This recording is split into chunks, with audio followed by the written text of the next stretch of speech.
Article of the Week, number 4, due October 11th. This passage is adapted from an article about treating paralysis. According to a study conducted by the Christopher and Dana Reeve Foundation, more than 6 million people in the United States suffer from debilitating paralysis. That's close to 1 person in every 50 who suffers from a loss of the ability to move or feel in areas of his or her body. Paralysis is often caused by illness such as stroke or multiple sclerosis, or injuries to the spinal cord. Research scientists have made advances in the treatment of paralysis, which means retraining affected individuals to become as independent as possible. Patients learn how to use wheelchairs and prevent complications that are caused by restricted movement. This retraining is key in maintaining paralytics' quality of life. However, an actual cure for paralysis has remained elusive until now. In 2014, surgeons in Poland collaborated with the University College London's Institute of Neurology to treat a Polish man who was paralyzed from the chest down as a result of a spinal cord injury. The scientists chose this patient for their study because of the countless hours of physical therapy he had undergone with no signs of progress. 21 months after their test subject's initial spinal cord injury, his condition was considered complete, as defined by the American Spinal Injury Association's impairment scale.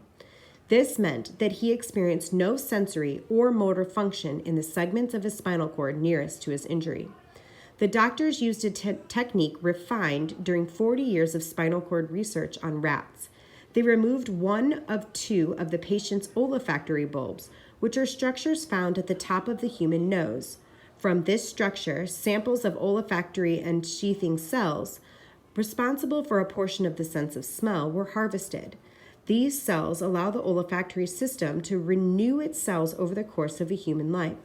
It is because of this constant...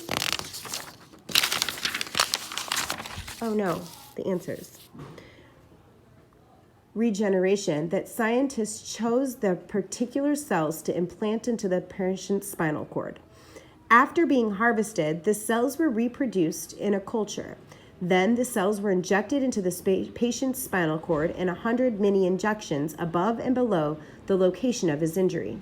4 strips of nerve tissue were then placed across a small gap in the spinal cord. After surgery, the patient underwent a tailor-made neurorehabilitation program. In the 19 months following the operation, not only did the patient experience no adverse effects, but his condition improved from ASA's Class A to Class C. Class C is considered an incomplete spinal cord injury, meaning that the motor function is preserved to a certain extent and there is some muscle activity. The patient experienced increased stability in the trunk of his body, as well as partial recovery of voluntary movements in his lower extremities.